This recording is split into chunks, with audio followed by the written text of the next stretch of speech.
미국 대선에서 도널드 트럼프 후보가 당선되면서 세계 각국은 말 그대로 트럼프 시대에 대비한 대책 마련에 골몰하고 있습니다. 우리 정부와 정치권, 국내 경제와 안보 상황에 미칠 파장을 점검하며 대책을 역시 강구하고 있습니다. 하지만 최순실 사태로 인해 변화하는 국제 환경에 능동적으로 대처하기 어렵다는 우려도 커지고 있습니다. 새누리당 중진 의원이시죠. 정우택 의원 스튜디오에 모셨습니다. 어서 오십시오. 네, 안녕하십니까. 말 그대로 트럼프, 한국은 슬럼프다 이런 우스갯소리까지 나오는 상황인데 우리 정부와 정치권 이런 상황을 예측은 강하게 못했던 것 같습니다. 어떻게 보십니까? 그렇습니다. 지금 뭐 세계가 말하듯이 그 트럼프 쇼크라든지 또는 그 대이변이다 이렇게 얘기를 하고 있습니다. 그것은 왜냐하면 미국의 전문 또 여론조사 기관이라든지 또 언론기관에서 항상 클린턴이 좀 앞서가 있었기 때문에 이런 것이 아닌가 이렇게 생각합니다. 요전번에 오바마가 대통령에 당선됐을 때는 그 변화라는 것이 기조였다고 한다면 이번에 트럼프의 승리는 저는 분노라고 이렇게 얘기를 하고 싶습니다. 분노다. 그것은 저는 또 다른 표현으로 앵그리 화이트의 반란이다. 저는 이렇게 표현을 합니다. 뭐 잘 아시다시피 그 미국의 그 백인 저소득층을 중심으로 한 기성 정치권에 대한 분노에 또는 불만의 표출이 아닌가 이렇게 생각을 합니다. 사실 지금 정 의원님께서는 지금 국회 산업통상위원회에서 이제 활동을 하고 계시는데 우리 국민들 사실 이번 트럼프 후보의 당선으로 한미 FTA라든가 이런 등 경제 통상 마찰을 우려하는 시각이 많거든요. 어떻게 전망하십니까? 그렇습니다. 미국은 아마 미국의 그 보호무역주의를 굉장히 강화할 것이다. 이런 예상을 지금 하고 있지 않습니까? 그래서 그런지 어저께 그 1950원까지 환율이? 1950원까지 아니 1950까지 이 코스피 지수가 떨어졌고 또 그 환율도 하면 1150원까지 급등을 하지 않았습니까? 이런 사태가 앞으로 우리 경제에 어떤 영향에 미칠 것인지 중장기적으로 이런 보호무역주의가 우리 원화 절상으로 이어질 가능성이 대단히 크고요. 또 금년 4월과 10월에 미국에서는 미국 재무부가 우리 대한민국을 관찰 대상국으로 지정하지 않았습니까? 대미 그 무역 흑자국에 대한 제재를 가할 가능성이 있기 때문에 이러한 점을 좀 유의해서 봐야 되고 특히 그 중국과 미국과의 그 경제 관계에서 경제 어떤 뭐 싸움이 벌어졌을 때 결코 우리한테 유리하지가 않거든요. 이러한 점에 대해서도 대비를 해야 되기 때문에 앞으로 우리나라가 경제 정책적인 측면에서 미국의 그 경제 정책과 잘 융합하고 잘 대응할 수 있는 이런 전략을 금융 쪽도 물론이고 우리 통상 쪽에서도 잘 짜나가야 된다 이렇게 생각을 합니다. 여러 가지 참 위기가 겹쳐 있는 상황인데 우리 국민들 또 하나 이제 염려하는 부분이 이제 안보 문제입니다. 사실 이제 트럼프 대통령 후보 당선자 사실 이제 캠페인 기간에 여러 가지 이야기들을 했는데 뭐 한미 주한미군의 뭐 방위비 분담금이라든가 사드 문제라든가 이런 문제에 대해서 더 부담을 요구하고 있거든요. 어떻게 전망하십니까? 네, 심지어는 극단적으로 그때 주한미군 철수 얘기까지 나오지 않았습니까? 그래서 이런 우리 한미 동맹 관계에서의 우리의 그 스탠스를 미국과 어떻게 융합시킬 거냐 이게 굉장히 중요하다고 생각이 되고요. 지금 방위 부담금을 말씀을 하셨는데 이 문제도 금년에 저희들이 그 주한미군 방위 부담금으로서 한 9,400억 원 정도 저희들이 부담을 하고 있거든요. 전체 지금 주한미군이 주둔하는 거에 약 50% 가까이를 우리가 부담을 하고 있습니다. 그런데 앞으로 이 부담을 우리 대한민국이 다 해 나가야 되는 이러한 극단적 사태까지도 우리가 생각을 해야 되기 때문에 저희들로서는 앞으로 이 안보의 고비영화 또 특히 북한의 저런 망나니 짓에 대해서 미국과 어떻게 한미 동맹을 강화하면서 이 공조 체제를 잘 유지해 나갈 것이냐 이것이 앞으로 우리의 숙제라고 이렇게 보고 있습니다. 여러 가지 큰 숙제가 있는데 참 국내 상황도 녹록지가 않은 것 같습니다. 뭐 모든 국민들이 우려하듯이 지금 최순실 사태 이 문제로 사실 국정의 장악력이 좀 급속히 떨어져 있는 상황인데 경제, 안보 이 복합 위기를 극복해야 되는데 우리 지금 상황, 전국 상황 어떻게 진단하십니까? 한마디로 말하면 미국은 지금 부국 강국을 부르짖고 있고 또 미국은 지금 아메리카니즘을 통해서 제대로 미국을 신고립주의에서 더 나가서 탈피해서 더 부자의 나라, 뭐 영어로 하면 Make America Great Again이라고 해서 미국을 다시 한번 위대하게 이렇게 몰고 가는 이런 사태인데 대한민국은 지금 리더십의 부재라고 그럴까요? 리더십의 유고라고 그럴까요? 이런 사태가 한마디로 지금 벌어지고 있어서 이것을 우리가 지금 이런 아까 말씀드린 대로 그런 지금 경기 침체가 오래되는 경제 위기 또는 또 우리 북한이 저 야단을 치는 그 우리 안보 위기 또 국제 정세 위기 또 지금 트럼프가 들어오면서 말이죠. 또 이러한 여러 가지의 그 우리의 지금 위기를 이걸 어떻게 슬기롭게 극복할 것인가에 대해서 정말 지금 내후외환이 아닌가 이렇게 생각을 합니다. 그런데요. 사실 좀 관심을 끄는 게 이제 일본 아베 신조 총리가 벌써 오늘 저 박 대통령도 트럼프 당선인과 통화는 했다고 하는데 벌써 17일 날 뉴욕에서 회담을 한다는 거 아닙니까? 어떻게 보십니까, 일본? 그러니까 일본이 발빠른 행보를 하는 거죠. 이것에 비해서 우리 대한민국은 지금 여러 가지 지금 많은 숙제들이 있는데 이것에 대해서 멀찌감치 저 태평양 건너에 있는 미국의 상황만 언론을 통해서 또는 어떤 간접적인 수단을 통해서 이루어지기 때문에 저는 빨리 정말 최신 사태는 최신 사태대로 우리 검찰의 수사에 맡기고 우리 국정 정상화는 국정 정상화대로 해서 우리 국익을 찾아가는 이런 대한민국의 본 상태가 빨리 좀 환원이 됐으면 좋겠다. 이런 생각을 갖습니다. 이제 국정 정상화의 이제 실타래를 뿔 수 있는 실마리가 이제 거국 중립내가 박근혜 대통령이 국회에다 이제 추천을 해달라, 총리를 해달라라고 했는데 야당에서는 야3당에서는 지금 절대로 받을 수 없다 이런 입장이지 않습니까? 어떻게 보시나요? 그건 박지원 의원이 표현을 잘했어요. 뭐라고 얘기했냐? 아, 대통령의 시간 벌기용을 하기 위해서 했다. 또 두 번째는 그거 받으면 우린 늪에 빠진다. 이 두 가지를 얘기했거든요. 저는 대통령의 시간 벌기를 한 것이 아니라 저는 야당의 시간 벌기를 한 게 아니냐. 그것은 무슨 말이냐면 이번 토요일 날 대규모 집회를 하겠다는 거 아닙니까? 그렇죠. 그때 상황까지 우선 유보시켜 놓고 놔뒀다가 그 토요일 날 좀 여러 가지 벌어지는 상황을 보고 또 생각을 해보자. 오히려 야당이 시간 끌기를 하고 있다 이렇게 저는 말씀드리고 싶고 늪에 빠졌다는 것이 저는 과연 정치 구단이 할 소리인지 저는 이해를 잘 못하겠는데 그 말씀 뭐냐면 지금 이 문제가 막상 총리를 한번 추천해 주십시오. 그럼 의회에서 이렇게 얘기를 하니까 우리가 오히려 늪에 빠졌다고 이렇게 하면서 회피를 한다는 것 자체가 정말 이 전국을 풀어나가려고 하는 건지 정말 로또 맞아서 즐기려고 혼란 전국을 즐기려고 하는 것인지 저는 의심스럽고요. 또 한마디만 더 한다면 지금 대통령 보고 사실은 이제 모든 거 옷 벗고 내려오라는 거 아닙니까?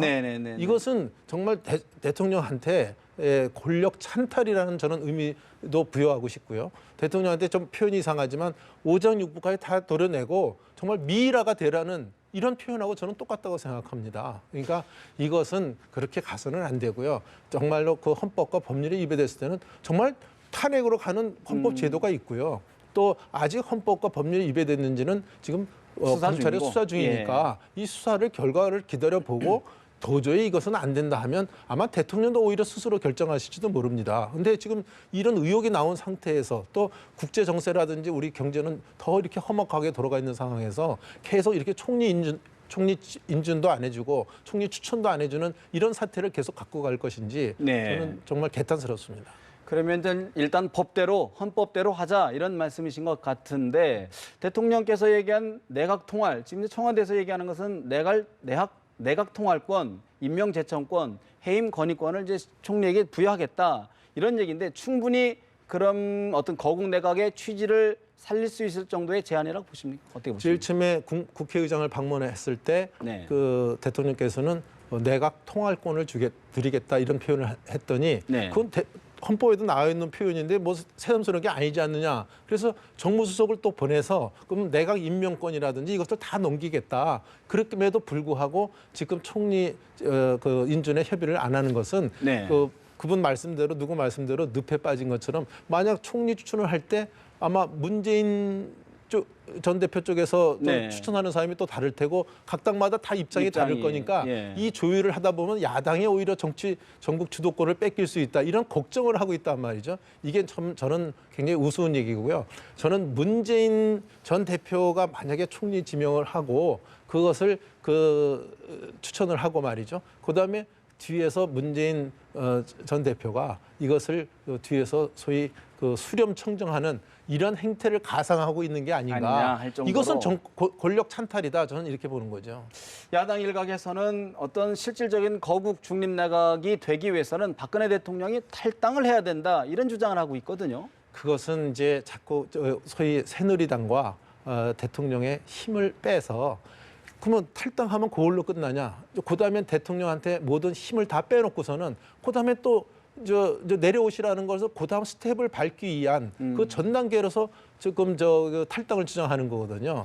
그래서 지금 이 시점에서는 예. 탈당 이거는 그 본연의 문제가 아닙니다. 예. 그러니까 이것은 우리 당내 사정으로 좀 밀어놓으시고요. 야당에서는 그 탈당하라 이런 거 걱정하지 마시고 빨리 총리 인준해서 내각 구성해서 이 국정은 돌아가야 될 거 아닙니까? 언제까지 이 상태를 계속 갖고 갈 것인지 야당이 정말 로또 맞은 것처럼 정말 즐기려고 하는 게 아닌가 다시 한번 제가 걱정을 합니다. 대통령의 탈당 얘기는 여당의 힘을 빼려는 거다라는 지적을 해주셨는데 지금 여당 일각에서는 지금 경제가 이렇게 위기인 상황이니 임종용 경제부총리만이라도 좀 인사청문회를 하자 이런 이야기가 나오는 것 같은데요. 그건 당연한 얘기 아닙니까? 지금 우리 경제에 대해서는 새삼스럽게 제가 얘기 안 해도 우리 민생이 어렵고 외국에서 오는 여러 가지 국제 정세적인 측면에서의 경제도 굉장히 어렵지 않습니까? 근데 경제를 컨트롤할 수 있는 경제부총리가 경제를 컨트롤할 수 있는 컨트롤 타워가 없어서는 이 경제가 이게 돌아가겠습니까? 그래서 이 문제는 우선 그 임정용 위원장에 대해서 청문회는 빨리 해서 경제 컨트롤 타워는 빨리 세워야 된다. 이 점에 대해서는 저는 제 생각만 아니라 이건 국민들도 동의해 주실 거다 이렇게 충분히 봅니다. 요구할 만한 사항이다. 네, 그렇게 보는데 사실 이제 집권 여당의 문제도 좀 짚어봐야 될 것 같아요. 이런 야권의 요구, 야권의 주장이 이제 대응하려면 이제 집권 여당이 좀 힘을 갖고 중심을 잡아줘야 되는데 지금 여러 가지 수습책을 놓고 내용이 적지 않은 것 같습니다. 어떻게 진단하십니까? 그런 점에서 저도 새누리당 의원으로서 대단히 송구스럽게 생각합니다. 우리 결론부터 얘기하면 우리 보수는 분열이 되면 안 됩니다. 그래서 이번에 그 소위 친박과 비박의 싸움이라고 또 많은 표현을 합니다만은 저희들은 어떻게 해서든지 이것을 어떻게 융합해서 같이 이 당을 살려 나가야 된다. 그 묘책으로 이제 비박의 쪽에서는 소위 이정현 지도체제 빨리 내려와라. 근데 거기까지는 좋은데 혹시 이제 친박 쪽에서는 혹시 이 비박 쪽에서 당을 점령하려는 게 아니냐 이런 우려에서 또 못 내놓겠다 하는 거고요. 이쪽에 또 비박 쪽에서 볼 때는 지금의 이정현의 대표의 얼굴로서는 우리 박 대통령의 어떤 분신적 형태의 성격이 강하기 때문에 이걸로서는 우리 당을 수습할 수 없다. 그래서 빨리 내려오라 이런 얘기입니다. 그래서 저는 지금까지는 불난 집에서는 우선 단합부터 하고 뒤에 책임을 물어야 되겠다 이렇게 생각을 했는데 현 시점에서는 지금은 이제는 이정현 대표가 내가 총리 결정될 때까지만이라도 하고 그 순간부터 다시 내 거취를 결정하겠다 이렇게 해서 분명한 자기의 입장을 정리해서 하고 결국 당은 새로운 비대위 체제로 황골 탈퇴해 가야 되지 않을까 저는 그렇게 전망을 어떤 합니다. 시안을 정해놓고 이정현 대표가 책임 있는 모습을 보여줘야 된다 그런 말씀이시군요. 네, 지금 어떻게 하겠다는 거지. 다시 말씀드리면 이정현 대표가 이 지금의 사태를 내가 대표로서 수습을 하겠다. 그거는 저는 어울리지 않는다 이렇게 봅니다.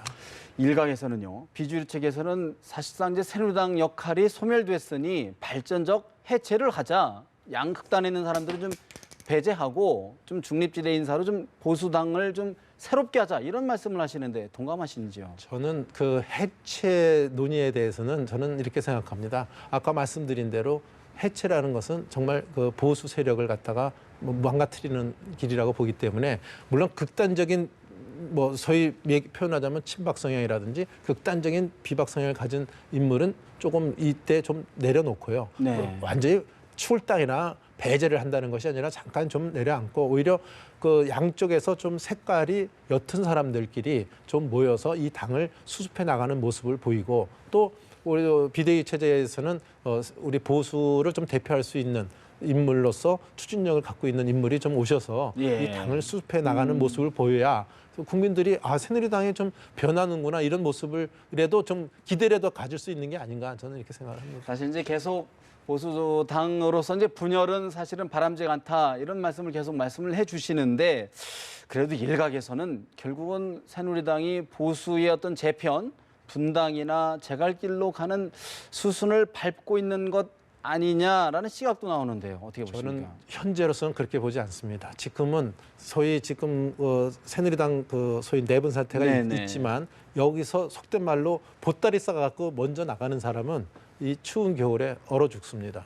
그러니까 먼저 보따리 싸고 나가는 사람은 저는 없을 거고요. 예. 지금 아마 친박 비박이 서로 지금 으르렁거리고 지금 이렇게 내분 사태가 있다 하더라도 이 당을 뛰쳐나가겠다. 네. 그런 의미에서 지금 내분 사태를 생각하고 있는 사람은 없을 것입니다. 다 이 새누리당을 구하겠다. 예. 구당의 의미에서 이 시작을 하는 것이지 다른 생각은 없다. 근데 구당하는 방법으로 지금 지도 체제를 바꾸는 거냐 안 바꾸는 거냐, 예. 또 바꿨을 때 그럼 비대위를 어떻게 구성할 거냐, 이런 문제들이 진지하게 논의됐으면 좋겠다. 그런 진지한 논의들이 사실 요즘 최근 여론조사라든가 나오는 수치들을 볼 때는 사실은 새누리당 입장에서는 굉장히 위기 상황이고 또 국민들의 눈높이하고는 좀 거리감이 있다라는 느낌이 좀 지울 수가 없는데 정말 진정한 해법, 어떻게 좀 해법을 찾아야 될까요? 지금 현실은 그렇게 보일 수밖에 없다고 봅니다. 왜냐하면 지금 이러한 사태가 벌어졌는데 여당이 대통령과 같이 이 힘을 합쳐서 이 위기를 극복하겠다는 것보다는 여당 자체가 힘을 좀 갖고 뭔가는 응집력을 갖고 움직여야 되는데 네. 여당 자체가 저렇게 내분 사태가 벌어지니까 국민의 눈에서는 눈 밖에 날 수밖에 없다. 저는 이렇게 생각을 하고요. 그 해법은 저는 아까 말씀드린 대로 친박과 비박의 좀 색깔이 옅은 네. 그래도 그 사회적으로 그런 양쪽에서의 비난을 받지 조율할 수 있는 인물들이 모여서 비대위를 구성을 하고 또 비대위원장은 외부에서 인품 있는 분으로 모셔서 네. 당이 그분한테 정권을 주고 이 당을 갖다 한번 쇄신시켜 보는. 그래서 뭐 하다못해 제가 할 얘기는 아니지만 당의 이름부터 뭐 바꿔야 된다 그런다면 정말 머리부터 발끝까지 한번 환골탈퇴하는 이런 새롭게 거듭나는 모습으로 국민들 앞에 다시 태어나야 된다 이렇게 봅니다. 그런 환골탈퇴에 반기문 유엔 사무총장도 가세할 수 있다 이런 분석들이 이제 사실 많은 거 아니겠습니까? 정치권에서 네. 어떻게 예상하십니까? 일반적 분석으로는 반기문 총장이 지금 이런 저희 내분 사태까지 벌어진 새누리당에 기꺼이 두 발로 걸어올까? 이것에 대해서는 저도 회의적입니다. 다만 그렇게 좋은 분들이라든지 또 경쟁력 있는 인물이 우리 새누리당에 많을수록 좋은 거 아니겠습니까? 예. 그래서 그렇게 하기 위해서는 우리가 이 내분 사태에서 아까 말한 대로 빨리 그 환골탈퇴의 모습을 보여갈 때 그분도 다시 한번 새누리당에 대해서 여러 가지 생각을 할 수 있을 거다 이렇게 생각을 하고요. 지금 최준수 사태가 이렇게 벌어진 사태에서 지금 아마 대권 얘기하는 것은 지금 우리 정치권에서는 상당히 좀 금기시 돼 있기 때문에 이제 선택의 문제, 그분의 진로의 문제는 본인이 스스로 판단하고 결정할 문제다. 저는 이렇게 보고 있습니다. 사실 이제 우리 정 의원님 지난 9월 신애국주의를 기치로 더 좋은 나라 전략연구소 사실 싱크탱크 공부하는 모임을 발족을 시켰는데 대선 행보에 깃발을 세운 거다라는 관측이 있습니다. 어떤 의미의 행보이신지요? 글쎄요, 제가 뭐 그 능력이 되는 사람인지는 모르겠습니다만은 또 중앙정부에서도 제가 장관도 했고 또 지방정부에서도 또 민선도의사도 했고 또 국회의원도 이렇게 여러 차례 하면서 정말 이 마지막 제 열정으로 제가 그동안 쌓은 그 여러 가지 경험과 자질을 국정 운영에 녹여낼 수 있을까 그런 의미에서 연구소를 차리고 여러 가지 준비를 하고는 있습니다. 예. 그렇지만 이 시대가 영웅도 뭐 시대를 만나야 된다 그러는데 이 시대가 저하고 잘 융합이 될지는 한번 기대해 주시기 바랍니다. 사실 우리 정 의원님 마음이 이제 아무래도 최근에 이제 충청권 대망론 반기문 유엔 사무총장 좀 전에 이제 언급을 해주셨는데 반사무총장과 맞물려서 충청권 대망론이 또 떴다가 또 주춤하고 이런 모습들이 보이는데 우리 정 의원님 보시기는 어떻게 보십니까? 저는 충청 대망론이라는 표현을 잘 안 쓰고요. 우리 중원에서 네. 이제 영원함까지 다 포용해야 된다 해서 저는 중원 포용론을 많이 얘기하고 있습니다. 이제 영원함의 어떤 패권주의에서 벗어나려면 영원함이 아닌 제3의 지역에서 한번 그 융합적 차원에서 또 사회 통합적 차원에서 이 나라를 이끌어가는 지도자가 나오는 게 어떤가. 네. 이것이 저의 또 소신이고요. 이런 대혁신과 대통합과 또 앞으로의 미래의 대도약을 위해서 이 세 가지의 조건을 우리가 충족시켜 나가면서 새로운 대한민국 또 트럼프도 얘기했지만 거기다 우리 통일까지 더해서 정말 그레이트 코리아가 한번 만들어지는 이런 세상을 한번 열어봤으면 좋겠다 이런 생각을 갖고 있습니다. 알겠습니다. 사실 뭐 앞으로 이제 정치 지형, 대선 지형이 어떻게 정의될지는 예측하기 어려우나 뜻한 바를 좀 꼭 이루시기를 바라고 마지막으로 지금 사실 여러 안보, 경제 위기, 정치 상황, 국내 모든 것이 어렵습니다. 이 난국 어떻게 좀 풀어가야 될지 좀 정리해 주시죠. 모든 난국에 얽혀 있다 하더라도 저는 매듭은 하나하나 풀어가야 된다고 봅니다. 지금의 매듭을 푸는 첫 단계는 이 그 여야가 합의하에 우리 거국 내각을 구성하기 위한 그 총리를 국회에서 추천해주고 그분이 내각을 구성해서 이것을 갈 수 있도록 그리고 대통령은 그분한테 정권을 주는 이런 형태의 그 어떤 국민적 합의에 의해서 빨리 국정이 정상화되는 것이 지금의 첩경이다. 예. 그리고 저 각 당마다 사정이 있지만 저희 당 새누리당 같은 경우에는 빨리 내분 분열 사태를 종식시키고 황골탈퇴하는 새로운 모습으로 거듭 태어나는 이런 방향으로 가서 국민들한테 안심을 시키는 이 불안에서 벗어날 수 있도록 또 국민들이 생업에 더 제대로 일할 수 있도록 정치가 제 역할을 해야 된다 이렇게 생각을 합니다. 알겠습니다. 오늘 말씀은 여기까지 들어봐야 될 것 같습니다. 미국 대선 결과 그리고 우리 안보 정치 상황에 대해서 자세히 짚어봤습니다. 지금까지 새누리당 정우택 의원과 말씀 나눠봤습니다. 오늘 말씀 고맙습니다. 고맙습니다.